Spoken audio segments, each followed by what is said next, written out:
Labas rytas visiems susirinkusiems. Džiugu matyti tokį autoritetingą ratą švietimui nebeingų žmonių. Džiaugiuosi, kad šiandien mes galime savo žvilgsnius kreipti ne į kasdienius darbus, be abejo juos suprasdami, jų nepamirždami, bet žvilgsnį kreipdami į ateitį. Ir tikrai smagu matyti atvykusius ne tik iš Vilniaus, iš kitų Lietuvos vietų, bet taip pat ir iš už Lietuvos ribų. Džiaugiamės, kad autoritetingi užsienio ekspertai šiandien prisijungia prie mūsų diskusijų ir natūralu, kad tema, kalbėdami apie iššūkius laukiančius mūsų švietimo ir apskritai visos visuomenės pažangoje pasirinkome, siedami tai su šviesos atminties profesorė Meilės Lukšienė ir jos įžvalgomis. Lietuvos švietimas – laimingos visuomenės paieškos. Laimės paieškos visada nelengvas ar neretai individualus dalykas, bet šiandien, jeigu pažvelgt atgal į tai, ką teigia, apie ką rašė savo darbuose daktarė Lukšienė, apie laimę tiesmukai mes jos darbuose neatrasime. Labiau profesorė kalbėjo apie valstybės, visuomenės ir asmenybės kūrimą, bet šią laimės paralelę galėtumėme išvesti daktarės darbuose ir gyvenimo siekiuose. Ji kalbėjo apie būtinybę iš esmės keisti švietimo sistemą, kad gebėtų kurti laisvą visuomenę ir laisvą valstybę. Ir ji teigė, jei maža tauta neišugdys kiekvieno žmogaus savarankiško mąstymo, o kartu ir atsparumo, tiek kultūrinio, tiek politinio, tokiai tautai labai lengva pražūti, nepaisant visokių deklaracijų.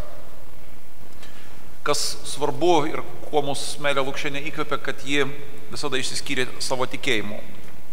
Stipriu tikėjimu, kad asmuo gali ir jis pajėgus yra keisti pats save ir savo kultūrinę aplinką žmogiškumo linkme. Jai rūpėjo asmenybės brendimas savos nacionalinės kultūros, kurios neatsiejama dalimi jį laikė švietimo sąlygomis. Ir Meilė Lukšienė akcentavo ne siaurias dalykinės profesinės kompetencijas, bet žmogaus pasirengimą aktyviai veikti, pilietiškai įsipareigojant visuomenėje, atsakyti už visuomenės gyvenimą ir kurti jos kultūrą, reaguojant į besikeičiančio pasaulio iššūkius, ir tikrai tai reiškia jos supratimo mokymasi visą gyvenimą.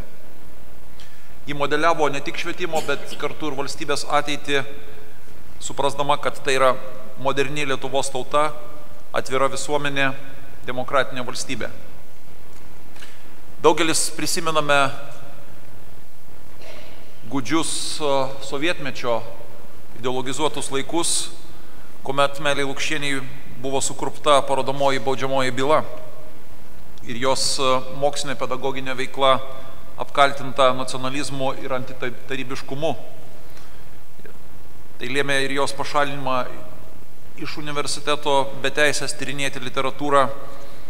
Mokslininkė šitoj situacijoje vėlgi demonstravo savo tvirtą laikyseną. Ji rado kelią į studentijos protus ir širdis, sėkmingai darbuodamasi edukologijos srityje ir išleidusi svarbias monografijas. Be abejo, prisimindami Meilę Lukšienę, mes prisimenam ir tuos įkvėpimo kupinus laikus atėjusius su sąjūdžiu.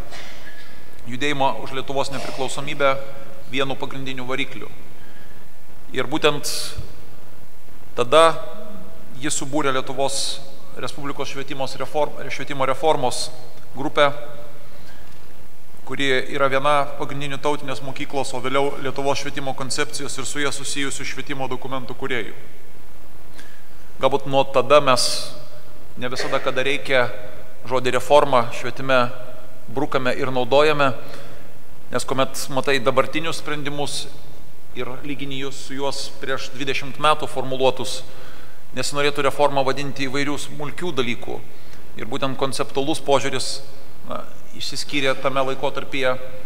Ir džiugu, kad mes savo atnaujintos strategijos svarstymus kreipsime būtent ir tikiu konceptualia linkme.